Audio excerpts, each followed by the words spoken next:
നമ്മളെ കഞ്ഞിക്ക് തൊട്ടുകൂട്ടാനുള്ള ഒരു സ്പെഷ്യൽ ഉണ്ടാക്കാണ് കേട്ടോ. കുറേ ആൾക്കാർ നമ്മുടെ വാട്സപ്പിലും അല്ലാതെയൊക്കെ വന്ന് ചോദിച്ചിരുന്നൊരു സംഭവമാണ് കേട്ടോ. അത് എല്ലാവർക്കും അറിയണ്ടാവും, പക്ഷെ എന്നാലും നമ്മളൊന്ന് കാണിച്ചു തരാണ് കേട്ടോ. അപ്പോൾ അത് തക്കാളി അടപ്പത് തക്കാളി കൊണ്ട് ഉള്ള വല്ലതുമാണെന്ന് വിചാരിക്കും, അല്ല കേട്ടോ.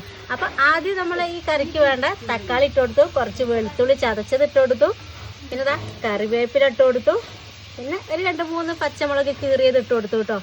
അപ്പം എല്ലാം കൂടി ഈ പുളിവെള്ളത്തേക്ക് അങ്ങോട്ട് ഇട്ട് കൊടുത്തു. വേണ്ടത് കുറച്ച് മുളക് പൊടിയാണ്, മഞ്ഞൾപ്പൊടിയാണ് കേട്ടോ, ഒരു കുറച്ച് മല്ലിപ്പൊടി. നമ്മൾ ഈ എല്ലാം കൂടി ഒന്നൊന്ന് വേവട്ടെ കേട്ടോ. അപ്പം നമ്മൾ തക്കാളിയും പച്ചമുളകും എല്ലാം കൂടി വെന്ത് റെഡി ആയിട്ടുണ്ട്. ഇനിയാണ് ഇതിക്ക് ഇട്ട് കൊടുക്കേണ്ട സാധനം എന്താ വെച്ചാൽ ഉണക്കമീനാണ് കേട്ടോ, തളമീനാണ്. അപ്പോൾ ദാ കൊണ്ടുവന്ന് വെച്ച് റെഡി ആക്കിയിട്ടുണ്ട്. ഇതിന് ഞാൻ നല്ല കുറച്ച് പീസ് നോക്കി വാല് ഭാഗമൊക്കെ നോക്കിയിട്ട് മുറിച്ച് ക്ലീൻ ആക്കി വെച്ചതാണ് കേട്ടോ. അപ്പോൾ ഈ തിളച്ച ഈ അരവിക്ക് ഇതിട്ട് കൊടുക്കുകയാണ്. വേവാൻ വേണ്ടി നമുക്ക് അടച്ച് വെക്കാം കേട്ടോ. പിന്നെ നമ്മൾ തിളമീൻ വറ്റിച്ചതിൻ്റെ ഒപ്പം വേറെ കറിയും കൂടി ഉണ്ട് കേട്ടോ, ഒരു സ്പെഷ്യൽ തന്നെയാണ് ഇത്, പടുകൂട്ടാൻ. മീൻ വച്ചത് റെഡി ആയിട്ടാ. ഇതിൻ്റെ മേലേക്ക് കുറച്ച് പച്ച വെളിച്ചെണ്ണയും കൂടി ഒഴിച്ചു കൊടുത്ത് സംഭവം റെഡി ആയിട്ടാ. നമുക്ക് ഇതും കൂട്ടി കഞ്ഞി കുടിക്കാം.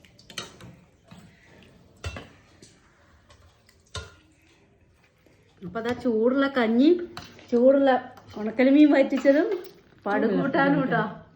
ഇത് മതി കഞ്ഞിക്കും ചോറിനും അല്ല കേട്ടോ. നഞ്ഞെന്തിനാ നാനായില്ലേ.